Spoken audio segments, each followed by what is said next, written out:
and welcome to the second session. I will start with Dr. Hemlata, the director of the National Institute of Nutrition. Dr. Hemlata, can you please unmute? Yes. Dr. Hemlata, NIN has been at the forefront of a lot of programs in detection of anemia, and also the rural outreach has been quite successful for the past so many years. Can you share your experience about the collection of data? You're known for your collection from rural areas of states. So what has been your experience in detection of anemia, and what are the systems being used to assess anemia in rural outreach? No, and thank you very much for this opportunity. I'll directly go to the data that we have been collecting for the past several years. NIN through National Nutrition Monitoring Bureau has been known to collect data across the country in several states, not only nutrition status but also dietary data collection. And this data has been very, very useful for policymakers, governments, state governments, central government, and also various other regulatory bodies like FSSAI, Bureau of Indian Standard, etc. Now, and we have also evaluated intervention programs like ICDS, MDM, then iron and folic acid supplementation, vitamin A supplementation programs, etc. Coming to micronutrient survey, yes, in 2003, we have conducted hemoglobin estimation in 8 states in pregnant and lactating women, children, and adolescent girls. And those days in 2003, it was ranging from about 65 to 80% prevalence of anemia across age groups. Now, the condition has not changed much. In phase 1 of the NFHS 5, the results have shown that out of 22 states and union territories, 50% have more than 50% of children and more than 50% of women being anemic. So, results of all these studies are published in NNMB technical reports and are hosted in the NIN website. The results have been extensively used, as I already said. Now, coming to this, the more latest results, which have been published in the internationally reputed Journal of Nutrition paper, iron deficiency in the blood samples collected in the CNS study 2016 to 18 under the guidance of Ministry of Health and Family Welfare. It included a representative sample of more than 33,000 children and adolescents. The results showed that about 30 to 32% preschool children and adolescent girls had iron deficiency anemia, whereas this proportion was lower in case of children aged 5 to 9 years. Now, coming to this, as already mentioned by previous speakers, it is not just iron deficiency anemia. It has already been mentioned by earlier speakers that 30 to 50% of the anemia could be due to iron deficiency, but the rest of it could be because of nutritional deficiencies, hemoglobinopathies, fluorosis, and infections such as malaria, including hookworm infections, which are quite rampant in India. When our normal BMI cutoff, that is for Asian people, is different. That is, our normal BMI is 23, whereas for Western population it is 25. So perhaps we have to redefine the cutoffs. So even if we redefine the cutoff with just 0.5 grams per DL, the anemia prevalence in the country is going to reduce by perhaps 20 to 30%. So that is going to make a huge difference. All said and done, yes, anemia is highly prevalent in our country, and it is more in the rural areas. It is also there in the urban areas. But again, there is a paradox of iron deficiency more in urban compared to the rural. Now, dietary diversity is a huge problem. So we just keep on supplementing iron and folic acid, but it is doing a difference, but not much as to the expected level, because we totally lack dietary diversity, depend on cereal-based diet, and iron-rich foods are missing from the diet. And also, we do not have the habit of taking fruits along with meals, because fruits, that too rich in vitamin C, helps iron absorption. Simply supplementing iron without knowing the iron level in the body, it is going to go to the large intestine without absorption, and there even our microbiome can get disturbed, and it's not going to help much. I'll go next to Dr. Deshpande, and if you can narrate the experience in Maharashtra. The topic allotted to me was actually the interventions, especially those are conducted in Maharashtra state regarding the curtailment of anemia. So we have done trying to do many interventions as the health situation or the anemic situation in Maharashtra as compared to NFHS 4 data, it has decreased, the anemia prevalence has increased in NFHS 5, except in pregnant women. So the state has taken a conscious decision that all the Anemia Mukt Bharat program indicators will be monitored very meticulously and very regularly. And few interventions, those are very important, those are being implemented in Maharashtra. So first one is regular conduction of the, speaking to means in different age groups, what are the interventions those are being done. So first of all, I will start from the pre-pregnant status. Unless the pregnant women will be having an anemic status or a non-anemic status, they will be in not position to carry the pregnancy as a non-anemic person.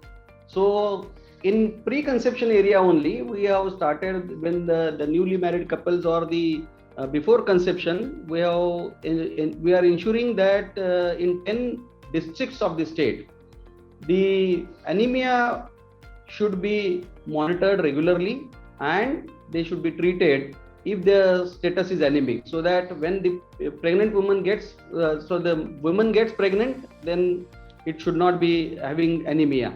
I will next go back again to Dr. Prem Singh regarding his experience in Rajasthan, another important state so far as checking anemia is concerned. And what is the progress being done in checking anemia over the past few years, and his sharing his experience of detection and also treatment. Dr. Prem Singh. Thank you for giving me this opportunity to say what Rajasthan did in last few years in field of anemia or in field of in improvement of field of anemia. Basically, when we compare with although we are still waiting for NFHS 5 data, though it's not come for Rajasthan. But when we're talking about we take comparison, we take account of CNNS data, then definitely it's so. If we take comparison of CNNS data and NFHS 4 data in comparison, then it's showing a big improvements. Big improvements in anemia. In some data, like in women anemia, it was reduced 60 to 36%, I think, and in adolescent 15 to 49, it is reduced up to 26% of anemia. So it's showing great development in NFHS 4 to CNNS data, which has recently declared. But we are still waiting for NFHS 5 data because it's showing very mixed picture of anemia in countrywide. If you're talking about what we did in these years in Rajasthan, definitely simultaneously, because what I am personally thinking that anemia is not only as clinical problems, but it's also affected by socio-economic conditions. And as discussed, the earlier panelist has told about that it is not only that it's not only iron deficiency anemia, but lots of other causes is there. So is cause of is there a multifactorial cause of anemia? Then we need by treated or it needs effort of multifactorial as well. Let's move to Dr. Alawat. I think he's been there for quite some time. Dr. Alawat is Deputy Director of NHM Haryana, another important state. Dr. Alawat, I will start with you on a question regarding something that an earlier speaker had said, that there is a dietary problem in Haryana because people consume a lot of milk which does not have iron. Can you throw light on this, Dr. Alawat? Good evening, everyone. And I must thank you for giving me this opportunity. First, let me say I'm sorry that I kept you waiting for quite some time. No, sir. It was interesting to listen all of you. Yeah. And जैसे कि sir आपने कहा कि milk products जो अभी तक हम लेते आए हैं हरियाणा में कि मिल्क रिलेटेड डाइट रही है, और इट इज ट्रू कि दूध पी लिया, दही खा ली तो हमने सब कुछ खा लिया. This is the concept in the rural Haryana at least. and that is why the anemia prevalence is so high. And plus, primarily Haryana is a vegetarian state. बहुत कम यूज है नॉन वेज का, even eggs are not being allowed in the houses till now in rural areas specially. तो ये चीजें तो रहेंगी. और दही खाना है, नहीं सब्जी लेनी है, सलाद लेना है, वो बहुत सेकेंडरी चीजें हैं. और दूध मिल गया तो सब कुछ मिल गया. तो ये कंसेप्ट है कि sir you are right in saying that कि milk diet is prevalent in Haryana and that is the one of the leading cause of anemia. Despite it's a prosperous state and the GDP is high, everything is there, and still anemia is very prevalent. Dr. Mishra, is NHM Bihar, I think, another important state so far as anemia is concerned.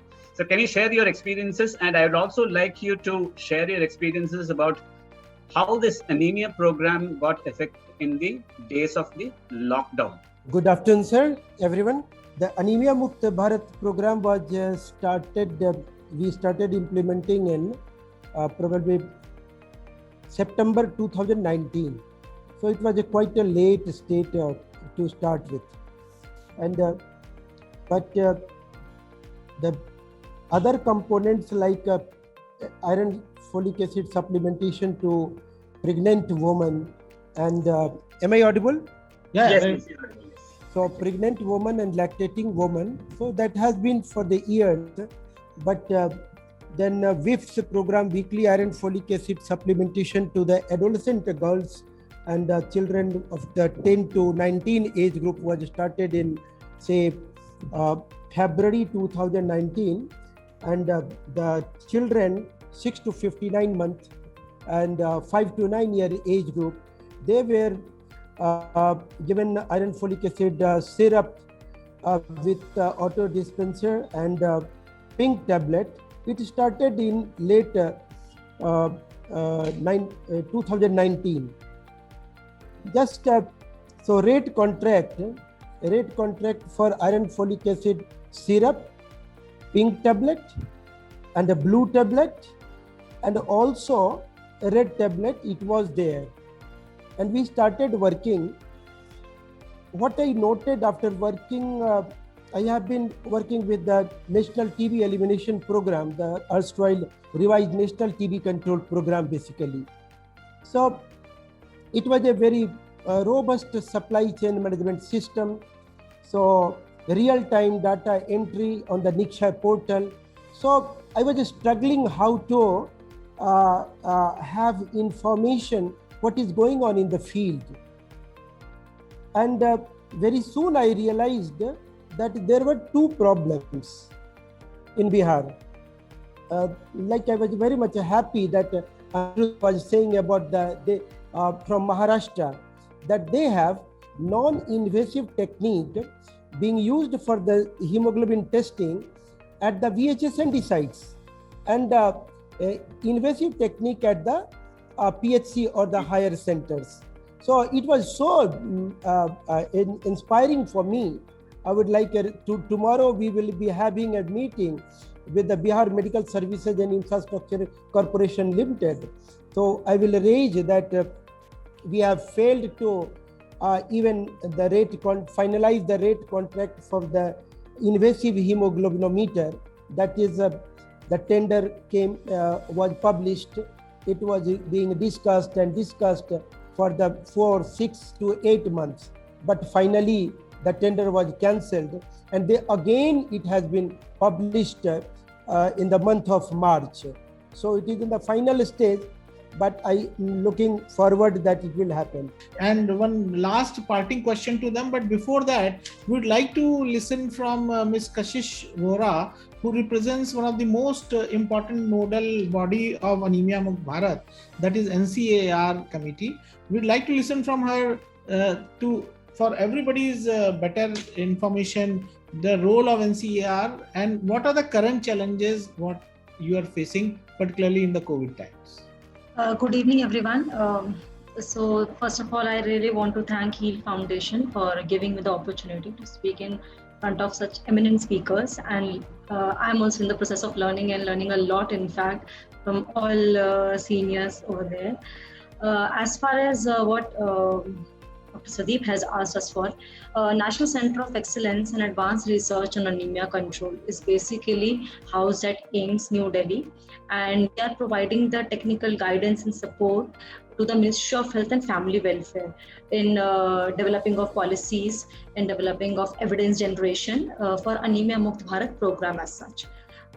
We are a team of few researchers and medical faculty over here who are not only from the community medicine department, but also they have been formed from the hematology, pediatrics, and other groups as well. Talking about the challenges that we have faced during the times of COVID, since we were majorly involved in the research and policy making, so when we want to basically implement the strategies of Anemia Mukt Bharat at the state level, because usually at the national level the guidelines have been made, the operational guidelines and the management techniques, but to move it further the state has to push the agenda. So because of this COVID, state has a lot of responsibilities, and due to this there was a downfall of the coverage was there amongst 8 different age groups. The testing techniques were not really adopted, schools were closed. So in getting in touch with the states, moving the agenda forward of Anemia Mukt Bharat, having that ambitious target of 3% point reduction in the anemia prevalence per year was getting a little difficult because of the COVID situation. And since now we are again back on track, we are continuously in touch with the states, and we are talking with the states regarding the problems that they are facing and how we can streamline the process to achieve the targets of Anemia Mukt Bharat.